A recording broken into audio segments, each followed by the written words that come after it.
বাঁচিয়েছিলি, আর যখন আগুন লেগেছিল তখন তুই তো আমাদের প্রাণ বাঁচিয়েছিলি, জলে বিষ দিয়েছিল তুই তো প্রাণ বাঁচিয়েছিলি। তাহলে আজ যদি তুই এমন করিস, ওরে আমাদের কিছু হলে তুই তো আছিস আমাদের বাঁচানোর জন্য, কিন্তু তোর যদি কিছু হয়ে যায় আমরা কি করব ভাই? তাই বলছি ওই আরো বিশ্বজনে প্রাণদান দিলে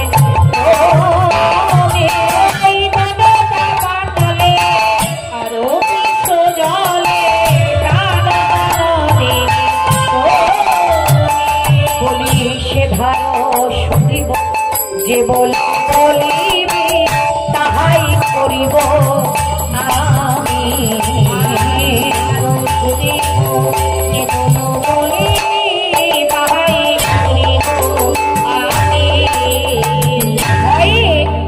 ভয়ে সুবল বলছে তুই যা বলবি আমি তাই করবো, একবার বল কানাই তোর কি হয়েছে? যেই বলেছে মা গোবিন্দ সুযোগ পেয়েছে, তার কি কিছু হয়েছে? কিচ্ছু হয়নি। সে রাধারানীকে আনবার জন্য কি করছে, এইবার ধীরে ধীরে চোখ খুলছে। সজল নয়ন হেরিয়া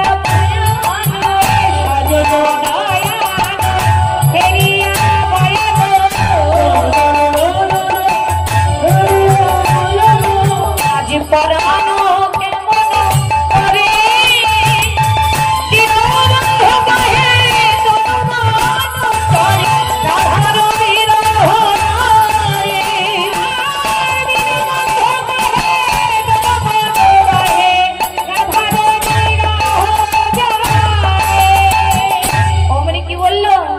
ধীরে ধীরে চোখ মেলেছে, ধীরে ধীরে চোখটা খুলে আজ কানাই বলছে ও সুবল অন্য কিছু নয়, আমার চম্পক বরণীর কথা মনে পড়েছে। ও তোমার রাধা রানীর কথা মনে পড়েছে তাই বুঝি, এই জন্য এত কিছু আমাকে বলছে যে এইবার আমাকে রাধা রানীকে এনে দে, নাহলে যে আমি প্রাণে বাঁচবো না। তখন বললেন বেশ তুই চুপচাপ বস, আমি তোর রাধারানীকে এনে দিচ্ছি। এই বলে কি করলেন বাবা, এই বলে আজ আমার গোবিন্দকে ওই রাধা কুণ্ডে রেখে আজ সুবল চলে যাচ্ছে কোথায়, জটিলা ভবনে। জটিলা ভবনে যেখানে থাকে শ্রীমতী রাধারানী চলে যাচ্ছে কেমন ভাবে, বললেন বড় চতুর্থ সুবল, তাই চলে যাচ্ছে একেবারে তীরের বেগে। কেমন ভাবে, সুচতর সুবল গতি ধাবল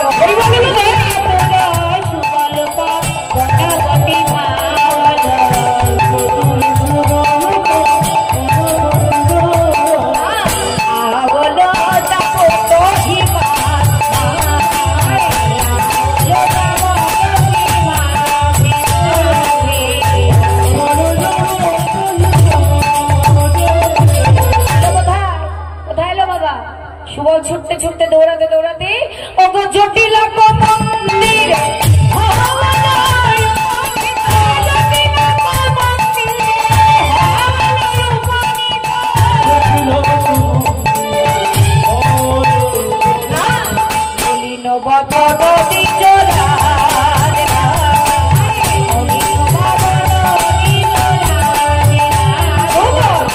সে দাঁড়ালো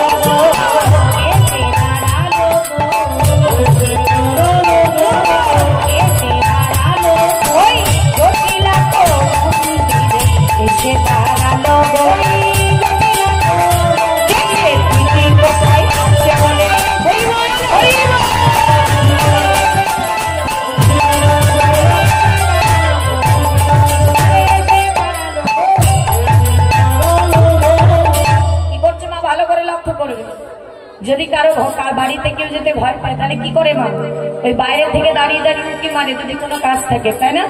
আজকে সুবলও তাই করছে। জটিলার ভবনে এসে যেখানে একটা কাকপক্ষী পর্যন্ত বসতে ভয় পায়, জটিলার ভবন। হ্যাঁ, এমনি যেই সুবল এসে একটা পা দিয়েছে আর কি করেছে, মাথাটা ঢুকিয়ে দিয়েছে যে ভালো করে দেখি কোথায় আছে দিদি, নিতে হবে। যদি জটিলা বলি না থাকে অমনি দিদির হাতটা ধরে নিয়েই তো, কিন্তু যেটা ভাবে সেটা কি হয়, আমি যেটা ভাবো সেটা হবে না, সে যেটা ভাববে সেটাই হবে, তাই না? আজ কি করেছে, এই পা দিয়েছে, পা দিয়ে দেখছি কোথায় দিদি আছে। কেমন বলি ইতি উতি চাইছে, ইতি উতি চাইছে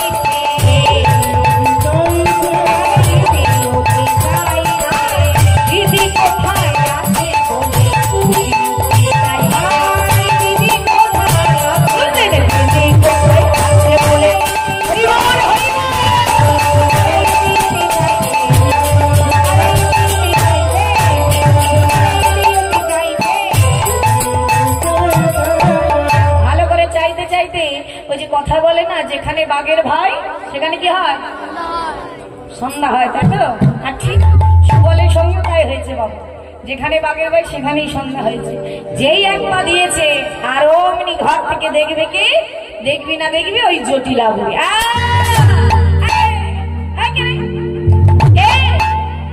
যেই বলেছে কি অমনি সুবল ভয় পেয়ে গেছে, ভয় পেয়ে বলছে মা কেউ না, এই তো আমি আমি তাকে, ওই যে তোমাদের সুবল। এই তুই এখানে কি করছিস? তুই তো রাখাল, তুই তো এখন তোর সময় এখন কোথায় বনে যাওয়ার, হ্যাঁ গোচারণে যাওয়ার, তাহলে তুই এখানে কি করছিস? ভয়ে কি বলবে, ওই জটিলার সামনে পড়ে গেছে তো, এসেছে তো রাধারানীকে নিতে, ভয়ে কি বলবে অমনি বলে ফেললেন ওই কি হয়েছে জানো, এই পথ দিয়ে একটা বাছুরি নিয়ে যাচ্ছিলাম, একটা ছোট্ট বাছুরি, আর ওই বাছুরিটা কোথায় যেন লাফ মেরে আমার কোল দিয়ে চলে গেল, মনে হলো ওই তোমার ঘরের দিকেই গেল। তাই বলছে বাছুরি খোঁজি খোঁজি আমার হেতা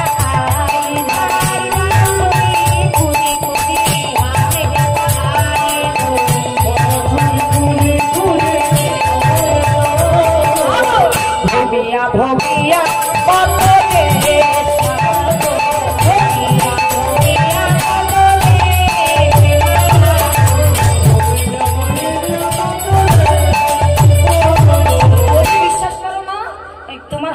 বলছি সত্যি কথা, এই পথ দিয়ে যাচ্ছিলাম, আমার ওই বাছুরিটা হারিয়ে গেছে, তাই তো বাছুরিটা খুঁজছিলাম। একদম মিথ্যা কথা বলবি না, সত্য করে বল কেন এসেছিস? হ্যাঁ জটিলা বুড়ি তো কম নয়, সত্য করে বল, নাহলে আজকে ঘরের মধ্যে তোকে বেঁধে রেখে দেবে। যেই বলেছে ভয় পেয়ে গেছে সুবল, সর্বনাশ করেছি, এখন কি হবে উপায়? অমনি খুব বুদ্ধি, খুব চালা, খুব চতুর। হ্যাঁ কি করলেন, ওই যে কথা বলে না হরিনাম কৃষ্ণ নাম করে মধু, যে যেন কৃষ্ণ ভাজি সে কি হয় বড় চতুর। তাহলে চাতুর আমি বুদ্ধি করে বলছি মামা তোমার কাছে একটা জিনিস চাইবো, দেবো? বলছে কি? বলছে বাছুরি খুঁজতে খুঁজতে না আমার গলাটা শুকিয়ে গেছে, একটু জল দেবে মা? একটু জল নিয়েই চলে যাবে। কি বললি? হ্যাঁ একটু জল দেবে মা? হ্যাঁ সত্যি কথা, আমার গলাটা শুকিয়ে গেছে, একটু জল দাও না। কি বলছে? আমার জল দিয়ে একটা ভালো কাজ করে যাও। কি বললে? জীবন বাঁচাও মা,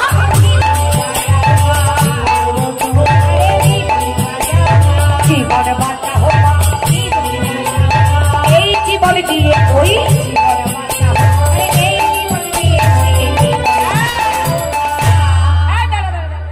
কি বললি?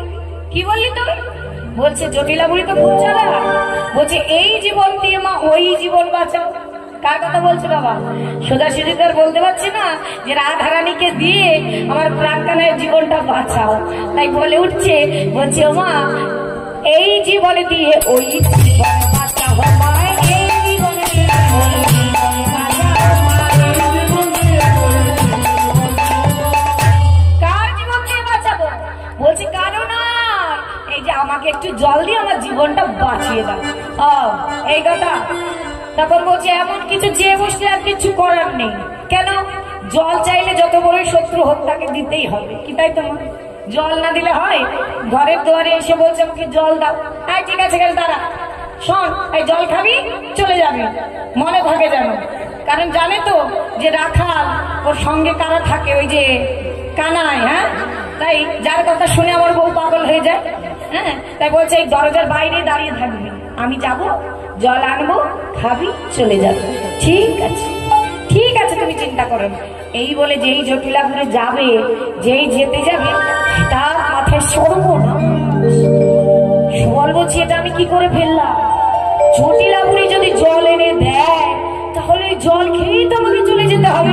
হ্যাঁ তাহলে তো যার জন্য আসা, দিদিকে নিতে আসার উদ্দেশ্যটা আমার সফল হবে না। কি করা যায়? তখন বুদ্ধি করে বলছে মা শোনে শোনে শোনে শোনে, হ্যাঁ আবার কি হলো? আবার কি হয়েছে? বলছে মা একটা কথা বলতে ভুলে গেছি। কি বলছে জানো মা? মানে মনে মনে ভাবছি জটিলা বুড়িকে কিছু করে হলেও আটকাতে হবে, জল তার হাতে খাওয়া যাবে না। হ্যাঁ তা কি করছে ও মা? আমার না একটা কথা বলা হয়নি। কি কথা? বলছে কিছুদিন আগে আমার একটা দুরারোগ্য ব্যাধি হয়েছিল, শরীর খারাপ করেছিল, অনেক বড় একটা রোগ ব্যাধি হয়েছিল। তা ওই আমার মা আমাকে নিয়ে ওই মা কালীর কাছে গেছিল। হ্যাঁ ওই মা কালীর কাছে গিয়ে ওই আমাকে মা কালীর নাম এই দেখো আমার হাতে একটা তাবিজ বেঁধে দিয়েছে, একটা তাবিজ বেঁধে দিয়েছে মা। এই আর এই তাবিজে না